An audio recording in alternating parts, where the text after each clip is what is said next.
ये कहानी है एक माँ की जिसने अपनी भूख बेच दी ताकि बेटा सपना खरीद सके, और एक बेटे की जिसने हर दर्द को सीढ़ी बना लिया। आप तैयार हैं उस ममता और संघर्ष की दास्तां सुनने के लिए जो आपको भीतर तक झकझोर देगी?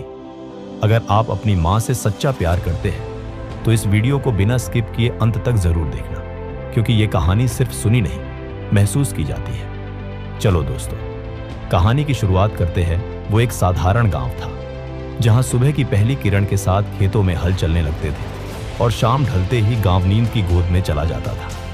उसी गांव की एक टूटी सी झोपड़ी में रहती थी सरला, एक माँ और उसका 10 साल का बेटा राजू। पति को खो चुकी सरला अब इस दुनिया में अकेली थी, पर उसकी आंखों में एक चमक, एक उम्मीद जो उसके बेटे से जुड़ी। राजू आम बच्चों से अलग था। वो ना तो मोबाइल मांगता था ना खिलौने। उसकी आंखों में बस एक ही सपना था, बड़ा आदमी बनना, पढ़ लिख कर माँ के सारे दुख खत्म करना। हर दिन वो स्कूल से आने के बाद माँ की गोद में सिर रखकर कहता, माँ, मैं बड़ा होकर तुझे बंगले में रखूंगा। सरला सिर्फ मुस्कुरा देती, आंखों में आंसू लिए हुए। लेकिन माँ जानती थी कि सपनों के लिए पेट की भूख से लड़ना पड़ता है। उसने दूसरों के घरों में बर्तन मांजने शुरू कर दिए, खेतों में मजदूरी की, और यहां तक कि अपनी एकमात्र साड़ी बेचकर बेटे की किताबें खरीदी। उसने खुद भूखा रहकर बेटे का टिफिन भरा, क्योंकि उसके लिए उसका सपना मां की भूख से भी बड़ा था। राजू कभी कभी स्कूल से खाली पेट आता, लेकिन शिकायत नहीं करता। जब भी मां देखती वो किताबों में डूबा रहता। एक दिन मां ने पूछा, राजू, तुझे कभी बुरा नहीं लगता कि हमारे पास कुछ नहीं है? राजू मुस्कुराया, मां, हमारे पास सब कुछ है, तेरा साथ और मेरा सपना। समय बीतता गया। गांव के लोग कहते, बेटी, ये सब बेकार है, गरीबों के बच्चे सपने नहीं देखते, मजदूरी ही उनकी किस्मत है। लेकिन सरला ने कभी हार नहीं मानी। उसने दुनिया की बातों को अनसुना कर दिया और बस बेटे के सपनों को सींचती रही। एक दिन गांव में एक बड़ी प्रतियोगिता हुई, जिला स्तर की परीक्षा। राजू ने भाग लिया, नंगे पैर, फटे कपड़े, लेकिन आंखों में जुनून। जब परिणाम आया, पूरे जिले में पहला स्थान राजू का था। स्कूल में तालियां बजी, अखबारों में खबर छपी, गरीब मजदूर का बेटा बना टॉपर। गांव वाले चौंक गए। अब वही लोग जो ताना मारते थे सरला को सलाम करने लगे। पर असली संघर्ष अब शुरू हुआ था। हाई स्कूल के लिए शहर जाना पड़ा। वहां रहना, पढ़ना, खर्च, ये सब सरला के लिए असंभव लग रहा था। लेकिन मां कहां हार मानती है।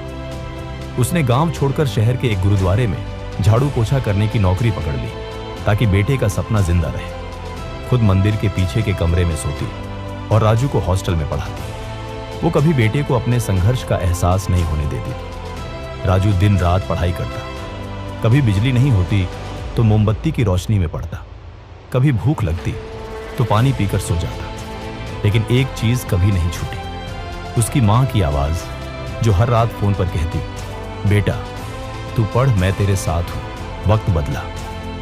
राजू ने इंटर पास किया, फिर मेडिकल की तैयारी शुरू की, लेकिन कोचिंग की फीस बहुत महंगी। सरला ने सोचा, अब क्या करें, और उस रात उसने अपनी शादी की एकमात्र सोने की नथनी बेच दी। जब राजू को यह बात पता चली तो उसने मां से कहा, मां, अब और नहीं, तू थक गई है। सरला मुस्कुराई, नहीं बेटा, जब तक तू डॉक्टर नहीं बन जाता मेरी थकान भी मुझे नहीं छू सकती। कई साल बीते। राजू ने MBBS का एग्जाम टॉप किया। जब मेडिकल कॉलेज में उसका नाम आया, मां की आंखों में आंसुओं की बारिश थी। आज राजू डॉक्टर बन चुका था, गांव का पहला डॉक्टर। पूरे गांव में मिठाइयां बटी, लेकिन सबसे बड़ा तोहफा मां को मिल एक शाम राजू ने मां को कहा, चल मां, आज तुझे तेरे नए घर में ले चलता हूं। सरला ने हैरानी से पूछा, किधर? राजू ने एक गाड़ी रोकी और उसे एक शानदार बंगले के सामने लाकर खड़ा किया। सरला ने कांपती हुई आंखों से देखा। बड़े दरवाजे, नीले रंग की दीवारें, आंगन में तुलसी का पौधा और दीवार पर एक पट्टी, सरला निवास, एक मां की ममता का सम्मान। मां की आंखों से आंसू छलक पड़े। उसने बेटे को गले लगा लिया और बस यही कहा, राजू, तूने मेरा हर दर्द अमृत बना दिया।